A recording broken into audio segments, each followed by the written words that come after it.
एक जोरदार जयकारे से शुरुआत करेंगे। सब लोग अपनी मुट्ठी तान लें। भारत माता की, भारत माता की, वंदे वंदे, इनकलाब इनकलाब। इसी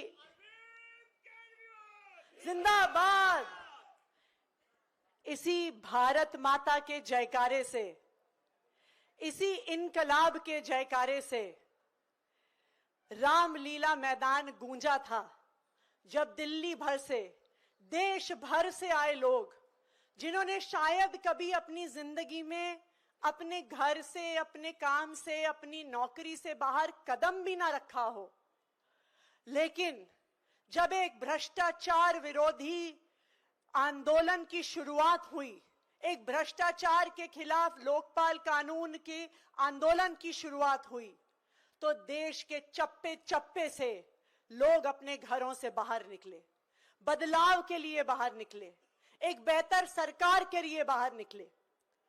और जो लोग तब सत्ता के गलियारों में बैठते थे, जब टीवी वाले उनके सामने माइक लगाते थे और भ्रष्टाचार विरोधी कानून के बारे में सवाल पूछते थे, तो सत्ता के गलियारे में बैठे जो नेता थे वो कहते थे कि ये लोग कौन होते हैं हमें बताने वाले कि क्या कानून लेके आना है। अगर ये चाहते हैं कि कानून लेके आए तो ये चुनाव लड़े, चुनाव जीते और फिर कानून लेके आए। ये चुनौती दी थी इस देश के नेताओं ने हमें। उन्हें क्या पता था कि इस देश के इतिहास में, इस देश की राजनीति में चमत्कार लाने वाला एक 5 फुट 5 इंच का छोटा सा आम आदमी रामलीला मैदान में अन्ना हजारे जी के साथ स्टेज पर बैठा था। अरविंद केजरीवाल जी वो व्यक्ति हैं जिन्होंने ना सिर्फ इस देश में बदलाव का सपना देखा, लेकिन उस सपने को साकार करके दिखाया। एक बार जोरदार तालियां आम आदमी पार्टी के मुखिया अरविंद केजरीवाल जी के लिए। जब 12 साल पहले संविधान दिवस पर आम आदमी पार्टी की शुरुआत हुई थी, मुझे आज भी याद है, लोग हम पे हंसा करते थे। हमारे दोस्त, हमारे रिश्तेदार हम पे हंस के कहते थे, तुम लोग राजनीति करोगे, तुम्हारे पास ना मनी पावर है, तुम्हारे पास ना मसल पावर है, ना तुम जात पात की बात करते हो, ना धर्म की बात करते हो। ऐसे राजनीति नहीं होती है इस देश में। मुझे आज भी याद है, जब दिल्ली के चुनाव लड़ने का समय आया और हमारे मुखिया अरविंद केजरीवाल जी 3 टाइम की मुख्यमंत्री रही शीला दीक्षित जी के सामने जब नई दिल्ली से चुनाव लड़ने गए, तो हमें बहुत लोगों ने कहा कि देखो, अगर अरविंद जी किसी और सीट से लड़े होते तो शायद 1 सीट तो आम आदमी पार्टी की आ गई होती, लेकिन अब अरविंद जी भी शीला दीक्षित जी के सामने लड़ रहे हैं तो आम आदमी पार्टी की 1 भी सीट नहीं आएगी। ये थे 2013 के वो दिन। लेकिन मुझे गर्व है इस बात पे कि इस पार्टी के एक एक कार्यकर्ता ने अपने खून पसीने से, अपनी मेहनत से इस पार्टी को खड़ा किया। ना सिर्फ 2013 में हमारी सरकार बनी, 49 दिन की उस सरकार को देश भर में पहचाना गया। और जब भारतीय जनता पार्टी ने षड्यंत्र करके चुनाव रोक दिया, तो इन्हीं कार्यकर्ताओं के दम पे जब 2015 में हमने दिल्ली में चुनाव लड़ा, तो आम आदमी की ताकत को दिल्ली के लोगों ने और हमारे कार्यकर्ताओं ने देश भर को दिखा दिया और 70 में से 67 सीटों के साथ आम आदमी पार्टी की सरकार बनाई। अरविंद केजरीवाल जी को दिल्ली का मुख्यमंत्री बनाया। इसी सब से बौखला गई ये दूसरी पार्टियां। उनको लगा कि अगर ईमानदारी की राजनीति करके, बिना पैसे बांटे, बिना दारू बांटे, बिना जात पात की राजनीति किए, बिना धर्म की राजनीति किए, अगर एक ईमानदार पार्टी सरकार में आ गई तो इनकी राजनीतिक दुकानें बंद हो जाएंगी। फरवरी 2015 में हमारी सरकार बनी और मई 2015 में भारतीय जनता पार्टी की केंद्र सरकार एक गैर कानूनी, गैर संवैधानिक नोटिफिकेशन के माध्यम से दिल्ली की चुनी हुई सरकार की ताकत छीन लेती है। लेकिन मैं सलाम करती हूं हमारे पार्टी के मुखिया और दिल्ली के सबसे लोकप्रिय मुख्यमंत्री अरविंद केजरीवाल जी को कि इतनी मुश्किलों के बावजूद भी पिछले 10 साल में अरविंद केजरीवाल जी ने जो दिल्ली के लोगों के लिए काम करके दिखाया है वो 75 साल में इस देश की राजनीति में नहीं हो पाया। 2020 में चुनाव आया, एक बार फिर से सब लोगों ने कहा कि अब तो आम आदमी पार्टी खत्म हो गई। सब लोगों ने कहा कि देखो तुम्हारे काम रोके, अब तो ये पार्टी का चुनाव जीतना मुश्किल है। लेकिन आम आदमी पार्टी के कार्यकर्ताओं ने और दिल्ली के लोगों ने ये दिखा दिया कि काम के बलबूते पे राजनीति ना सिर्फ हो सकती है, काम के बलबूते पे चुनाव जीते जा सकते हैं और भारी बहुमत से जीते जा सकते हैं। अगर कोई पूछे कि हमने इस 12 साल में क्या पाया, तो ये तो बिल्कुल सही बात है कि हमने इस 12 साल में एमएलए पाए, एमपी पाए, पार्षद पाए, एक राष्ट्रीय पार्टी का दर्जा पाया। लेकिन मैं एक उससे भी जरूरी बात कहूंगी। मुझे याद है दिल्ली में अरविंद केजरीवाल जी की सरकार बनने से पहले जब कोई गरीब बच्चा एक टूटे फूटे सरकारी स्कूल में जाता था, उसकी आंखें जमीन की तरफ होती थी, उसके कंधे झुक जाते थे और उसे शर्म आती थी ये बात कहने में कि मैं सरकारी स्कूल में पढ़ता हूं। ना सिर्फ दिल्ली में बल्कि देश भर में सरकारी स्कूलों का वो हाल था कि जैसे कोई पेशेंट वेंटिलेटर पे है, अब मरने का समय आ गया है। देश भर में ये बात चलती थी कि अब सरकारी स्कूल बचने वाले नहीं है, धीरे धीरे सभी अपने बच्चों को प्राइवेट स्कूल में सिखाएंगे। हमने 12 साल में ये पाया कि आज दिल्ली के सरकारी स्कूलों के नतीजे प्राइवेट स्कूलों से बेहतर आ रहे हैं। हमने 12 साल में पाया कि गरीब से गरीब परिवार से आने वाले बच्चे आज आईआईटी, जेईई का एग्जाम पास करके बड़े बड़े इंजीनियरिंग कॉलेज में एडमिशन ले रहे हैं। और आज हमने ये पाया, और मैं कहूंगी आम आदमी पार्टी के इस सफर से पूरे देश ने ये पाया कि आज देश की हर सरकार सरकारी स्कूलों को ठीक करने पे काम कर रही है, दिल्ली मॉडल से प्रेरणा लेके काम कर रही है, अरविंद केजरीवाल जी से प्रेरणा लेके काम कर रही है। 12 साल में हमने क्या पाया? पहले दिल्ली में रहने वाले किसी गरीब परिवार को अगर परिवार का कोई एक सदस्य बीमार हो जाए, उसका इलाज कराने के लिए अपने गहने गिरवी रखने पड़ते थे, अपना घर गिरवी रखना पड़ता था। लेकिन आज 10 साल के बाद अरविंद केजरीवाल जी ने दिल्ली में, और हमारे सत्येंद्र जैन जी जो आज हमारे बीच में है, बहुत समय के बाद, जो इस संघर्ष के बाद हमारे साथ हम लोगों के बीच में है, जो स्वास्थ्य क्रांति वो लेकर आए।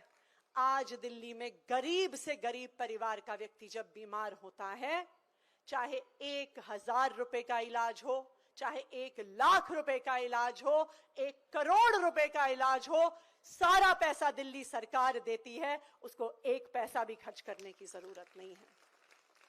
इस 12 साल के सफर से आम आदमी के लिए किए गए काम की वजह से भारतीय जनता पार्टी परेशान हुई और उसने सोचा कि हम अरविंद केजरीवाल जी जैसे काम तो कर नहीं सकते, अरविंद केजरीवाल के काम रोकने का काम कर सकते हैं।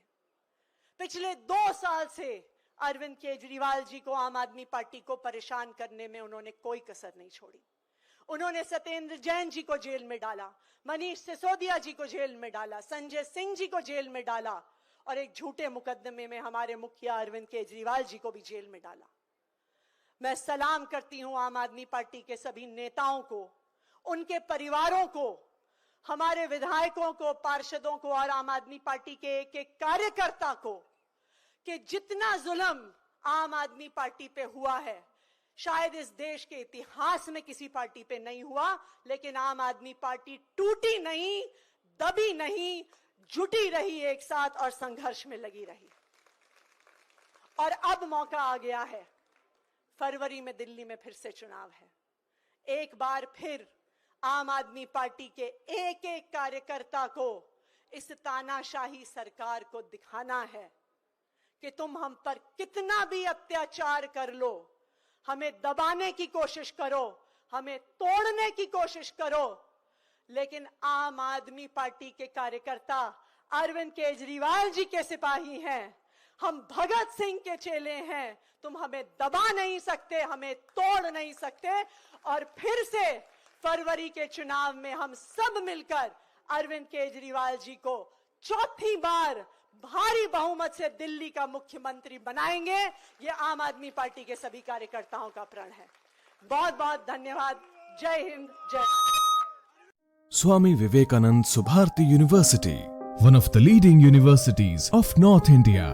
250 acres campus, 220 plus professional and vocational programs, 20,000 plus students, state of the art infrastructure. Come and give wings to your career with Swami Vivekanand Subharti University, where education is a passion. NH58, Meerut, Delhi, NCR. बाबा साहब doctor Bhimrao Ambedkar के नेतृत्व में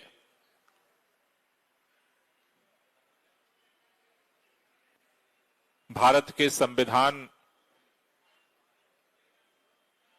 का आज स्थापना दिवस है, संविधान दिवस है। और उसी दिन आम आदमी पार्टी की स्थापना हुई। ये संयोग नहीं था, सोच समझ करके इस देश के अंदर भ्रष्टाचार विरोधी आंदोलन के गर्भ से पैदा हुई आम आदमी पार्टी का नाम जब रखा जा रहा था, उस समय ये बात साफ साफ दिखती थी कि भारत के अंदर बहुत सारे लोगों ने तरक्की की है। भारत के अंदर भी बड़े बड़े बैंक अकाउंट वालों की लंबी फहरिस्त है, लेकिन जिन लोगों की कुर्बानियों के दम पर यह देश आजाद हुआ, जिनकी कुर्बानियों के दम पर भारत के अंदर अपना संविधान बनाने का, संप्रभु भारत के निर्माण का रास्ता साफ हुआ, वो आदमी अब भी उसी तरह से घुट घुट करके जी रहा है जैसे अंग्रेजों के गुलामी के दौर में जीता था।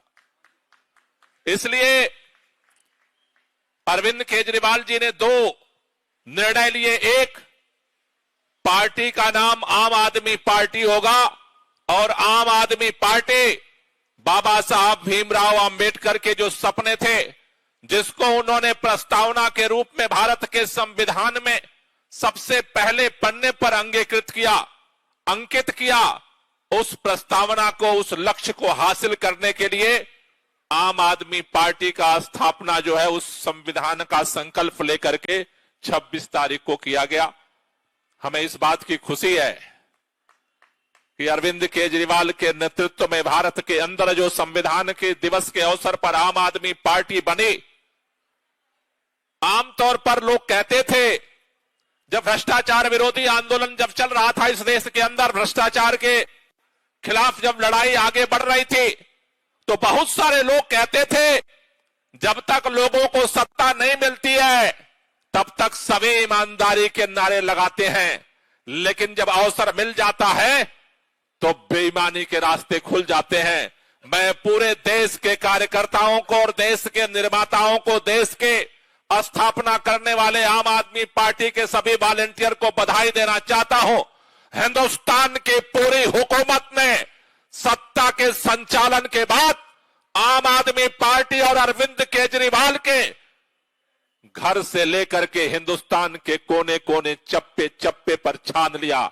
और इस सारे स्क्रूटनी के बाद आज इस मुल्क के अंदर एक संदेश गया है कि सत्ता के बाद भी कोई ईमानदार रह सकता है, कोई पार्टी ईमानदार रह सकती।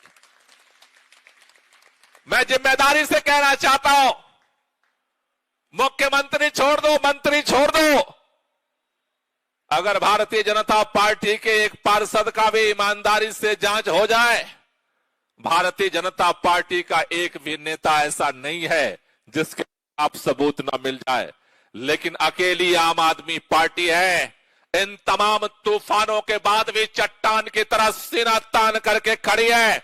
और वह इसलिए खड़ी है, भारतीय जनता पार्टी के पास सत्ता के सीबीआई की ताकत है, ईडी की ताकत है, पैसे की ताकत है, नफरत की ताकत है, लेकिन कल भी आम आदमी पार्टी के पास ईमानदारी की ताकत थी, आज भी ईमानदारी की ताकत है और कल भी ईमानदारी की ताकत से इस हिंदुस्तान के अंदर नई राजनीति की इबारत लिखेगी आम आदमी पार्टी। इसलिए आप सब लोगों को इस मौके पर बधाई देते हुए एक ही बात कहना चाहता हूं, भारतीय जनता पार्टी को और देश के तमाम नेताओं को अरविंद केजरीवाल के शरीर से डर नहीं लगता।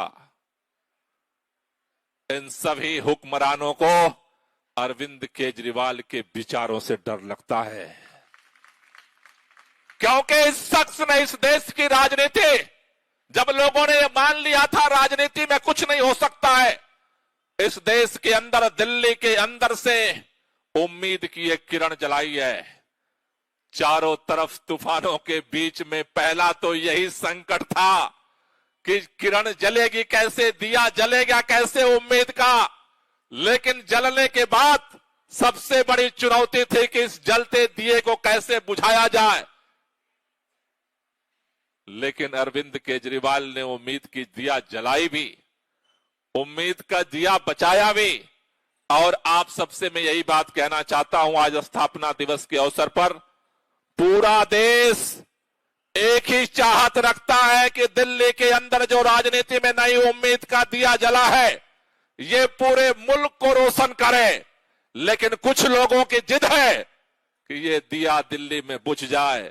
आगामी चुनाव इस बात का संकेत देने वाला है कि ये दिया न बुझने वाला है न रुकने वाला है। देश की राजधानी से शुरू हुआ है तो देश के कोने कोने में जाने वाला है। मैं आज पार्टी के स्थापना दिवस के अवसर पर पूरे देश भर के कार्यकर्ताओं को बधाई देना चाहता हूं कि इन तमाम संकटों के बीच में जिस तरह से आपने साथ दिया है, जिस तरह से एकजुटता का परिचय दिया है, आज वो ताकत, वो हिम्मत मिल करके आगामी लड़ाई के लिए हमारी ताकत बनेगी। आप सब लोगों को बहुत बहुत शुक्रिया, बहुत बहुत धन्यवाद।